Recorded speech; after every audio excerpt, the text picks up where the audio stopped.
जयगड इथल्या JSW पोर्टवरती preventive मेंटेनन्सचं काम चालू असताना येथील मरकॅप्टन वायूची या ठिकाणी वायुगळती झालेली होती आणि त्याचा त्रास जयगड माध्यमिक विद्यामंदिरातल्या जवळपास 70हून अधिक मुलांना झालेला होता। आज या मुलांच्या प्रकृतीमध्ये सुधारणा होताना या ठिकाणी पाहायला मिळते आहे। रत्नागिरी जिल्हा शासकीय रुग्णालयात एकूण 61 मुलांवरती या ठिकाणी उपचार सुरू होते। त्यापैकी 57 जणांना आता या उपचारानंतर या मुलांना डिस्चार्ज देण्यात येतो आहे। मी बघू शकता की अजूनही मुलं या ठिकाणी आहेत। या मुलांचे डिस्चार्ज पेपर या ठिकाणी बनवले जात आहेत। जवळपास 57 मुलं आज पूर्णतः बरी होऊन या ठिकाणी घरी सोडण्यात येतील। अजूनही 4 मुलांवरती या ठिकाणी जिल्हा शासकीय रुग्णालयात उपचार सुरू असणार आहेत। या सर्व मुलांच्या प्रकृतीमध्ये सध्या सुधारणा होते आहे। घरी डिस्चार्ज दिल्यानंतर सुद्धा या मुलांच्यावरती देखरेख या ठिकाणी ठेवली जाणार आहे।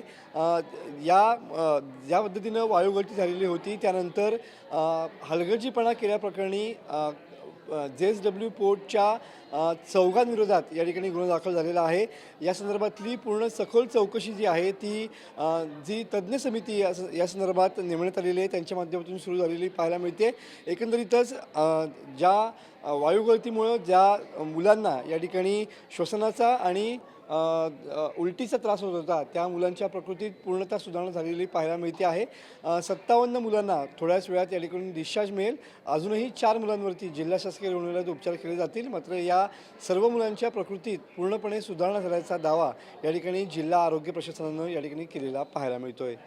कॅमेरामन समित गजनेसह मी मनोज लेले, TV9 मराठी, रत्नागिरी।